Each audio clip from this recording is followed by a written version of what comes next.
Debbie Strawhan, Realtor with Avanti Way Realty in the Space Coast of Florida.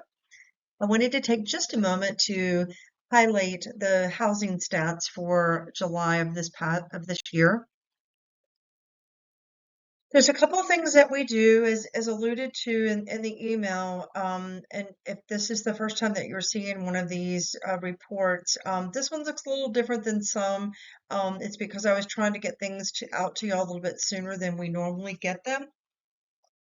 But what it does is we compare what happened in this past month of July to the previous year in July. So I looked at a few items. First, I looked at our active listings. We have, a few hundred more, almost less than 300 more listings this year in July than we had last year. Our median sale price has only gone up slightly. And if you've been with me throughout the year, we've seen historically each month compared to the same month last year, we're only either at a break-even number about the same or we're around 1, maybe 2% increase.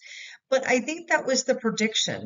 My prediction had actually been early in the years that depending on where in the county, some areas would be a higher increase than others, but that we were going to have a slight increase in home values for the year. So, I think we're going to end up that way. So it'll be interesting to see what things look like come December, or actually January is when we'll get those sales numbers. Our sold to list price has gone down a little bit. I attribute this to a couple of things. Number one, it's just the normal market that we're in right now.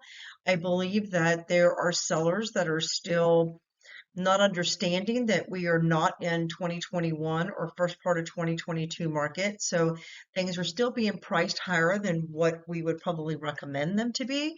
And because of that, we're having to reduce them down in order to get back in line. So I do believe that may be a little bit of what we're seeing here. Our median days on the market have obviously increased. But surprisingly, we've sold more homes this past July than we did last year. So, although the interest rates are high, we're still in a good selling market at the moment. One of the items I wanted to bring up this month is a term called absorption rate. And basically what this does is it kind of lets us know what kind of market we're in.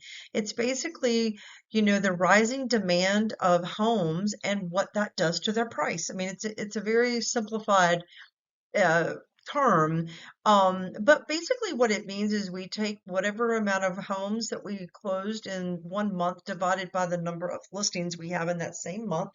And so for July, we came out to about 38%. And if you look at the metrics for absorption rate, this number kind of signals that we're still in a strong seller's market. However, I'll go into a little bit about why there's some exceptions to that. So just a few takeaways at the moment. First, I don't think a lot of people, expected that we were going to have much of an increase. I think many people thought, based on things that they were hearing in the news, that we were going to have a decrease in home values, but that has not happened. And there's no prediction for it to happen. I can tell you home prices will be more next year by some percent. Secondly, there is an expectation that by the end of the month or first part of next year that we may settle around a 6% mortgage rate on average. Now, again, we use an average number. That average number is based on good credit, low debt to income, those types of things. But so, there's some range, but we do believe that a good rate is going to settle around 6. Based on absorption rate, it appears that we're still in a seller's market. And although I do believe we still are, based on, just the sheer demand, remember, a balanced market would have us be at about 6 months of inventory, when in fact we have maybe 2. So we've just not been at a balanced market in a long time.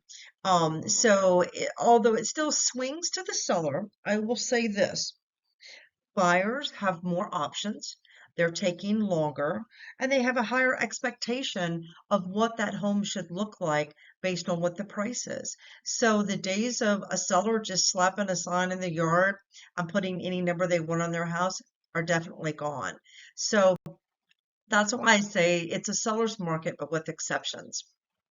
And it's still a good time to sell and a good time to buy. Listen, if you're looking to buy, you need to buy, you've got the money to buy, then go ahead and buy because again, the expectation is that prices will go up. Be smart on what your purchase is, but it still beats renting. So, if you want to chat with me about it, I'm always available. I'm also giving you a link that comes from the National Association of Realtors chief economist, Lawrence Yun, and it's really a good review nationally on what he thinks is going on. But anyway, I'm applying that to you this time, and I hope it's helpful and provides a little bit more information. So again, thanks so much for tuning in, and I hope you have a great night.